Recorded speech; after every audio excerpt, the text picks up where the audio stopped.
नमस्कार दोस्तों, स्वागत है आपका साइट फॉर वर्ल्ड के ऑफिशियल लर्निंग प्लेटफॉर्म पर, जहां स्टूडेंट्स और जॉब सीकर्स के लिए करियर, टेक्नोलॉजी और प्लेसमेंट से जुड़ी इंडस्ट्री ओरिएंटेड और प्रैक्टिकल नॉलेज दी जाती है। अगर आप अपनी स्किल्स को नेक्स्ट लेवल तक ले जाना चाहते हैं तो आप बिल्कुल सही जगह पर आए हो। चलिए शुरू करते हैं आज का इम्पोर्टेंट सेशन। नमस्ते स्टूडेंट्स। आपने कभी सोचा है जब आप रूबी में कोड की एक छोटी सी एलिगेंट लाइन लिखते हैं तो कंप्यूटर उसको आखिर समझता कैसे है? बिल्कुल जादू जैसा लगता है ना? तो चलिए आज रेडी हो जाइए, इस जादू के पीछे की साइंस को डिकोड करते हैं। फोकस मोड ऑन है ना? तो होता क्या है, जैसे ही आप रन बटन दबाते हैं आपका कोड इंस्टेंटली एग्जीक्यूट नहीं हो जाता, बल्कि जैसा कि हमारा सोर्स मटेरियल कहता है, your code has a long road to take before Ruby ever runs it. मतलब ये एक पूरा सफर है आपके लिखे हुए टेक्स्ट से लेकर मशीन के एक्शन तक का।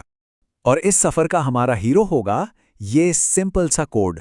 कुछ खास नहीं है, ये बस 0 से लेकर 9 तक की गिनती प्रिंट करता है। हम लोग इसी एक लाइन का पीछा करेंगे और देखेंगे कि रूबी इंटरप्रेटर के अंदर इसके साथ आखिर होता क्या क्या है। रेडी हो? तो आज का हमारा मेन सवाल यही है, एक मशीन इस टेक्स्ट को एक्शन में कैसे बदलती है? ये तो सिर्फ कैरेक्टर्स का एक झुंड है, राइट? फिर भी ये काम करता है कैसे? चलिए इस मिस्ट्री को सॉल्व करते हैं। ऑलराइट, तो सबसे पहला स्टेप है टोकनाइजेशन। अब नाम सुनने में थोड़ा कॉम्प्लिकेटेड लग सकता है, पर है ये बहुत सिंपल। रूबी सबसे पहले आपके प्रोग्राम को एक किताब की तरह पढ़ता है और टेक्स्ट को छोटे छोटे मीनिंगफुल पार्ट्स में तोड़ देता है। समझ आ रहा है? बिल्कुल वैसे ही जैसे हम एक सेंटेंस में वर्ड्स को पहचानते हैं। यहां स्क्रीन पे देखो, रूबी कोड को स्कैन करके हर पार्ट को एक लेबल दे रहा है। जैसे 10 बन जाता है एक नंबर टोकन, ये जो डॉट है वो है एक ऑपरेटर टोकन, टाइम्स एक आइडेंटिफायर है मतलब किसी चीज का नाम, और डू एक कीवर्ड है, ये रूबी की अपनी स्पेशल रिजर्व्ड लैंग्वेज का हिस्सा है। ये स्टेप क्लियर है? तो आखिर ये टोकन है क्या? सिंपल भाषा में ये कोड की एक फंडामेंटल यूनिट है। जैसे एक सेंटेंस में एक वर्ड होता है, रूबी इन्हीं टोकन्स को यूज करके प्रोग्राम के बेसिक बिल्डिंग ब्लॉक्स को समझता है। तो अब रूबी के पास वर्ड्स तो आ गए हैं, लेकिन उसे अभी तक सेंटेंस का मतलब नहीं पता। और यहीं पर आता है हमारा स्टेप 2, पार्सिंग। अब रूबी के पास सारे वर्ड्स यानी टोकन्स तो हैं, पर अब वो क्या करेगा? अब उसे ये फिगर आउट करना है कि ये सारे वर्ड्स मिलकर एक वैलिड सेंटेंस कैसे बनाते हैं। उसे आपके कोड का स्ट्रक्चर, उसकी ग्रामर समझनी होगी। रेडी हो नेक्स्ट स्टेप के लिए? इसको समझने का सबसे बेस्ट तरीका है ह्यूमन लैंग्वेज से कंपेयर करना। जैसे हम समझते हैं कि the cat sat on the mat में एक सब्जेक्ट, वर्ब और ऑब्जेक्ट है, बिल्कुल वैसे ही रूबी हमारे कोड को पार्स करता है। वो देखता है कि 10 एक ऑब्जेक्ट है, टाइम्स एक मेथड है जो उस ऑब्जेक्ट पे कॉल हो रहा है, और डू डैश एंड एक ब्लॉक ऑफ कोड है। समझ आया ये कंपैरिजन? इस ग्रामर को समझने के बाद पार्सर एक आउटपुट बनाता है जिसे कहते हैं एब्स्ट्रैक्ट सिंटैक्स ट्री या शॉर्ट में AST। ये आपके कोड के लॉजिक का एक हायरार्किकल मैप है, बिल्कुल एक फैमिली ट्री की तरह, जो दिखाता है कि कोड के कौन से पार्ट्स एक दूसरे से कैसे कनेक्टेड हैं। इसको नोट किया? ये इंपॉर्टेंट है। हमारे कोड के लिए AST कुछ ऐसा दिखेगा। देखो, ये साफ दिखा रहा है कि ये एक मेथड कॉल है। इसका रिसीवर है इंटीजर 10, मेथड का नाम है टाइम्स, और इसे एज एन आर्ग्यूमेंट एक ब्लॉक दिया गया है। अब देखो, रूबी सिर्फ वर्ड्स को नहीं बल्कि उनके बीच के रिलेशनशिप को भी समझता है। स्ट्रक्चर क्लियर हुआ ना अब? और अब आता है सबसे इंपॉर्टेंट स्टेप, कंपाइलेशन।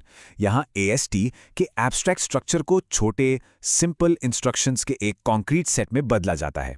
यह बिल्कुल वैसा ही है जैसे एक आर्किटेक्ट के ब्लूप्रिंट को कंस्ट्रक्शन वर्कर के लिए स्टेप बाय स्टेप इंस्ट्रक्शंस में बदलना। ये रूबी की हिस्ट्री में एक बहुत बड़ा चेंज था। पुराने रूबी 1.8 में इंटरप्रेटर सीधे AST पर ही काम करता था, जो काफी स्लो था। लेकिन रूबी 1.9 से रूबी ने पहले AST को सिंपल इंस्ट्रक्शंस की एक लिस्ट में कंपाइल करना शुरू किया। इस एक चेंज से परफॉर्मेंस ड्रामेटिकली इंप्रूव हो गई।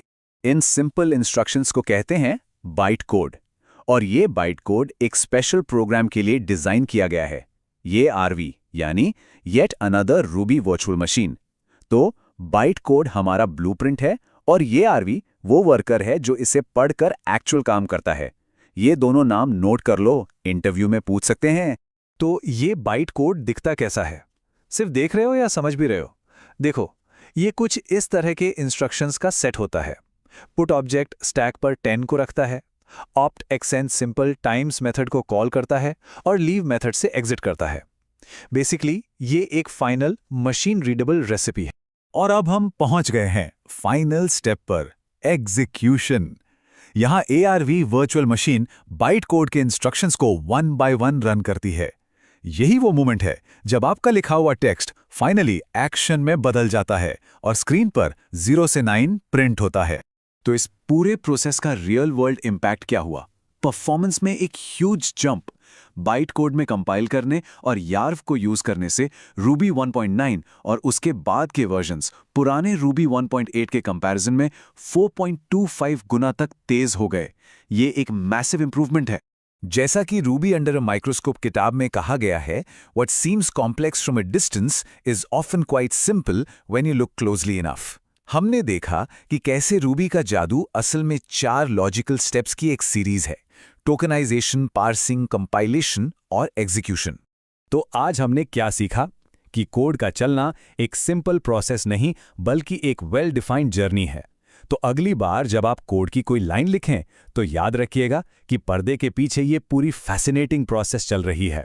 और ये हमें एक इंटरेस्टिंग सवाल पर छोड़ जाता है, ऐसा और कौन सा डिजिटल मैजिक है जो असल में बस कुछ सिंपल क्लेवर स्टेप्स की एक सीरीज है? अगर कोई डाउट है तो कमेंट सेक्शन में जरूर बताना। मिलते हैं अगले सेशन में।